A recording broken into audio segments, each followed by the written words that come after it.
جبکہ اہل سنت کہتی ہے کہ جو باغی تھے انہوں نے حضرت عثمان غنی کو قتل کیا تھا، اور جو اہل سنت و جماعت کے لوگ ہیں وہ اس کو یہ کہتے ہیں کہ اگر تم صحابہ کا نعوذ باللہ نام لیتے ہو تو تم بتاؤ کون سے صحابی تھے، تم روایات سے ثابت کرو کہ وہ کون سے صحابی تھے جنہوں نے عثمان غنی رضی اللہ تعالیٰ عنہ کو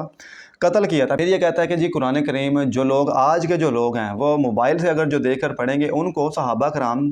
کے سے پڑھنے سے زیادہ ثواب ملے گا۔ کس طرح سے جی؟ جو آج کا جو لوگ ہیں وہ موبائل سے دیکھ کر قرآن پڑھتے ہیں، ان کو دیکھنے کا بھی اور پڑھنے کا بھی ثواب ملتا ہے، جبکہ صحابہ کرام صرف زبانی یاد کر کے پڑھتے تھے، وہ دیکھ کر نہیں پڑھتے تھے، اس لیے ان سے زیادہ ثواب آج کے شخص کو ملے گا۔ حالانکہ صحابہ کون ہیں؟ صحابہ وہ ہیں جن کے بارے میں نبی کریم صلی اللہ علیہ وسلم نے فرمایا کہ صحابہ کرام اگر ایک مٹھ جو خیرات کریں اور جو صحابی نہیں ہے وہ احد پہاڑ کے برابر سونا خیرات کرے تو وہ ایک جو مٹھ ہے وہ صحابی کی خیرات کرنا زیادہ افضل ہوگی، کیونکہ اس نے حضور پاک صلی اللہ علیہ وسلم کی اپنی ظاہری آنکھ سے زیارت کی ہے، اس لیے وہ صحابی بنا۔ اور یہ کہہ رہا ہے کہ جس صحابی کے قرآن پڑھنے کا ثواب کم ہے اور جو دوسرا شخص آج کا شخص ہے جو موبائل سے دیکھ کر قرآن پڑھے گا اس کا زیادہ ہے، تو یہ بھی صریح توہین ہے اس کی۔ بعد اگر ہم قادیانیوں کے بارے میں بات کریں تو یہ قادیانیوں کے متعلق بھی بہت زیادہ نرم گوشہ رکھتا ہے۔ کہتا ہے جی قادیانی اگر ہمیں کافر کہنا چھوڑ دیں، جو باقی مسالک کے لوگ ہیں جو مسلمان ہیں، یہ کہتا ہے کہ جی قادیانی اگر ہمیں کافر کہنا چھوڑ دیں تو ہم ان کو کافر کہنا چھوڑ دیں گے، یعنی کہ اگر وہ ہمیں غلط نہیں کہتے تو ہم ان کو غلط نہیں کہیں گے، وہ بھی ٹھیک ہیں، اس کا مطلب یہ ہے۔ اور اس کے بعد یہ کہتا ہے جی حضرت امیر معاویہ کو نعوذ باللہ اس نے کہا ہے کہ معاویہ کا پیٹ کبھی نہیں بھر سکتا۔ نعوذ باللہ صحابی کون ہوتا ہے یہ ہم نے آپ کے ساتھ شیئر کر دیا کہ صحابی وہ ہوتا ہے جس نے حضور پاک صلی اللہ علیہ وسلم کی ظاہری آنکھ سے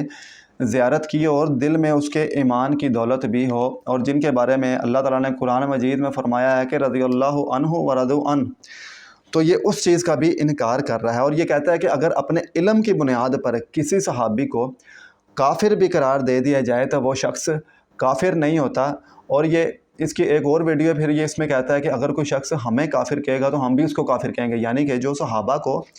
کافر کہے گا وہ شخص کافر نہیں ہوگا، لیکن جو اس کو کافر کہے گا، اس کی ذات کو کافر کہے گا تو اس کو یہ پھر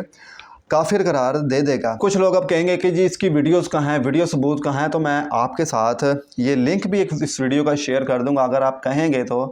ڈسکرپشن میں اگر کوئی مجھ سے پوچھے گا تو کہ بھائی اس کا ثبوت مجھے دیں، تو میں اس کے ساتھ یہ لنک شیئر کر دوں گا، کیونکہ آپ کو پتہ ہے کہ یوٹیوب کے پالیسی کے خلاف ہے کسی کی ویڈیو لگانا، اس لیے ہم اس کی ویڈیو سے یہ چند باتیں ہم نے اٹھائی، اور یہ چند باتیں ہیں، بے شمار اس کی یہ واہیات قسم کی اس طرح کی باتیں پڑھی ہیں توہین امیز، جو ہم بتائیں تو آپ کانوں کو ہاتھ لگائیں گے۔ اس کے بعد اگر ہم بات کریں اقرار الحسن کی، جو لوگ کہتے ہیں کہ جی اقرار الحسن تو خود رافضی ہے، اس اقرار الحسن اس کا اکیڈمی کا رخ کبھی نہیں کرے گا، تو ہم کسی کے عقیدے سے واقف نہیں ہے۔ لیکن جو شخص اپنے زبان سے خود اقرار کر رہا ہے کہ میرا عقیدہ کیا ہے، تو وہ آپ کے سامنے رکھتے ہیں۔ جی ایک انٹرویو میں گزشتہ انٹرویو میں ایک اینکر نے اقرار الحسن سے سوال کیا تھا کہ جی آپ کا عقیدہ کیا ہے، کہیں آپ بھی قادیانی تو نہیں ہیں، جس کے جواب میں اقرار الحسن صاحب نے ہاتھ جوڑ کر کہا کہ بھائی میرا عقیدہ یہ ہے کہ ختم نبوت کے منکرین پر میں 10,000 مرتبہ لعنت بھیجتا ہوں جو ختم نبوت کا منکر ہے، اور یہ واضح کر دوں کہ میں اپنے عقیدے کا خود جواب دے ہوں۔ انہوں نے کہا کہ صحابہ کرام کی شان میں توہین، ان کی عزت اور ان کے احترام میں کمی کرنے والا اور کسی بھی طرح کا سوال کرنے والا مسلمان نہیں ہو سکتا، وہ کافر ہوگا۔ انہوں نے کہا ہے کہ حضرت ابوبکر صدیق، حضرت عمر فاروق، حضرت عثمان غنی اور حضرت علی رضی اللہ تعالیٰ عنہ اور امہات مومنین کی شان میں کسی بھی طرح کا سوال کرنے والا، توہین کرنے والا اور ان کے احترام میں کمی کرنے والا وہ شخص مسلمان نہیں ہو سکتا۔ اور آپ کو پتہ ہے کہ اس ترتیب سے جو نام لیے جاتے ہیں اہل سنت کے نزدیک، یہ ترتیب صحابہ کرام کے ناموں کی رکھی جاتی ہے، اور آپ کو پتہ ہے کہ جو اہل تشیع ہیں ان کی نظر میں حضرت علی رضی اللہ تعالیٰ عنہ کو خلیفہ اول کہا جاتا ہے۔ تو اس ترتیب سے بھی آپ اقرار الحسن کے عقیدے کا اندازہ لگا سکتے ہیں۔ ان کے والد کے بارے میں جو بھی باتیں کی جاتی ہیں وہ ان کے والد کا معاملہ ہے اور اللہ کا معاملہ ہے، لیکن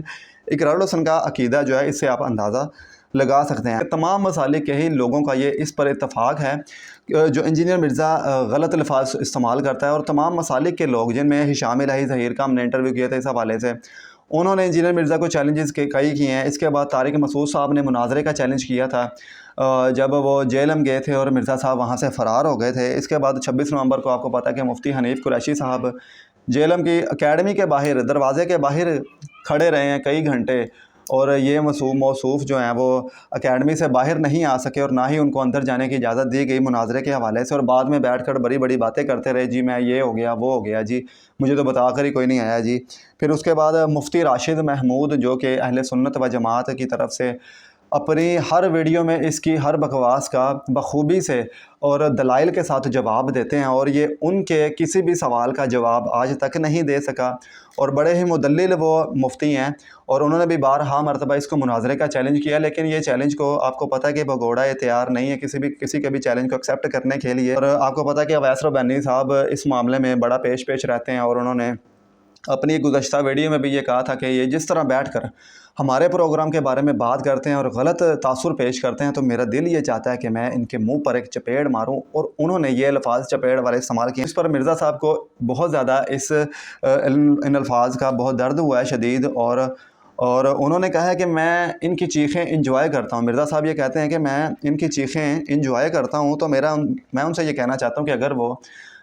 جو بھی اس کے بارے میں بات کرتے ہیں، اگر وہ ان کی چیخیں، یہ ان کو چیخیں کہتے ہیں اور یہ انجوائے کرتے ہیں، تو پھر ان کو کیا ضرورت ہے ان کی ہر ویڈیو کا، ہر چھوٹے چھوٹے کلپ کا جواب دینے کا؟ اور اگر کسی شخص کے میں کہتا ہوں وہ تو پھر ایک بڑے علماء کرام ہیں، ان کا یہ جواب دیتا ہے، اگر کسی شخص کے 10 سبسکرائبر بھی ہیں اور وہ اس کے خلاف کوئی ویڈیو بنا دیتا ہے، تو یہ اس کا جواب دینے کے لیے بھی تیار ہو جاتا ہے، اور اس کے جواب میں اپنی ایک گھنٹے کی ویڈیو ریکارڈ کر کے اس کا جواب دیتا ہے۔ تو یہ ان کے حالات ہیں۔ اور ٹی ایل پی کی اگر بات کریں تو آپ کو پتہ ہے کہ ٹی ایل پی کی جانب سے ہم نے احمد شاہ بخاری کا علامہ خادم حسین رضوی صاحب کے عرس پر اس متعلق جواب لیا تھا، تو انہوں نے کہا تھا کہ جی مرزا صاحب اس قابل نہیں ہے کہ ہم ان کو جواب دیں، اور ہم اس کو اپنے لیول کا ہی نہیں سمجھتے۔ تو آپ کے سامنے یہ ساری صورتحال ہے کہ کوئی شخص اس کو اپنے قابل ہی نہیں سمجھتا کہ کوئی اس کو جواب دے۔ اور یہ ویڈیو بھی بنانے کا، میری بھی آج کے بنانے کا مقصد یہی تھا کہ آپ کو ایک تو اس کی جو توہین امیز الفاظ صحابہ کرام کے بارے میں، حضور نبی کریم صلی اللہ علیہ وسلم کے بارے میں، اللہ کی شان میں، اولیاء کرام کی شان میں جو بھی الفاظ اس نے استعمال کیے ہیں وہ آپ کے سامنے رکھے ہیں، اور یہ چند جو چیزیں ہیں، چند حقائق ہیں، اور یہ چند جو جملے آپ کے ساتھ شیئر کیے ہیں، اور بے شمار اس کی جو توہین امیز الفاظ ہیں صحابہ کرام کے بارے میں بہت زیادہ، یوٹیوب کا اگر آپ سرچ کر کے دیکھیں تو آپ کو بے شمار جگہ پر اس چیز کا جواب مل جائے گا۔ تو جو لوگ میرے عقیدے کے بارے میں پوچھ رہے تھے، جی میں بریلوی ہوں، تو یہ اینکر صاحب نے شرارت کی ہے اس طرح کا سوال پوچھ کر، تو میرے بھائی جس طرح ایک شخص لوگوں کو بیوقوف بنا رہا ہے ختم نبوت کے معاملے پر، لوگوں کے منہ سے چینیں نکال کر بیوقوف بنا رہا ہے، تو ایک شخص جو ایک کمرے میں بیٹھ کر لوگوں کو گمراہ کر رہا ہے، دین اسلام کی غلط تشریح کر رہا ہے، دین اسلام کو بدنام کرنے کی کوشش کر رہا ہے، اولیاء کرام، صحابہ کرام اور حضور کی شان میں غلط الفاظ استعمال کرتا ہے، تو اقرار الحسن صاحب کو وہاں کیوں نہیں جانا چاہیے؟ اقرار الحسن صاحب یقیناً اگر وہ اس چیز کو سمجھیں گے اور اس چیز پر تھوڑی تحقیق کریں گے تو وہ یقیناً وہاں پر جائیں گے، اور مرزا کے اسٹوڈنٹس کو اپنی اس چیز کی ٹینشن پڑ گئی تھی کہ کہیں اقرار الحسن وہاں جائے تو اس کی اکیڈمی نہ بند ہو جائے اور ہماری جو دکان چل رہی ہے وہ نہ بند ہو جائے۔ تو یہ آج کی تفصیلاً ویڈیو بنانے کا مقصد یہ تھا، آپ کے سامنے ساری بات ہم نے رکھ دی ہے۔ ناظرین اب آپ نے یہ فیصلہ کرنا ہے کہ اقرار الحسن صاحب کو انجینئر مرزا کی اکیڈمی کی طرف رخ کرنا چاہیے یا نہیں۔ یہ فیصلہ آپ کے اوپر چھوڑتے ہیں کہ آپ کو یہ جملے توہین امیز لگتے ہیں یا نہیں۔ اپنی رائے کا اظہار کمنٹ سیکشن میں لازمی کیجیے۔ ملتے ہیں آپ سے نیکسٹ ویڈیو میں، تب تک کے لیے اللہ حافظ۔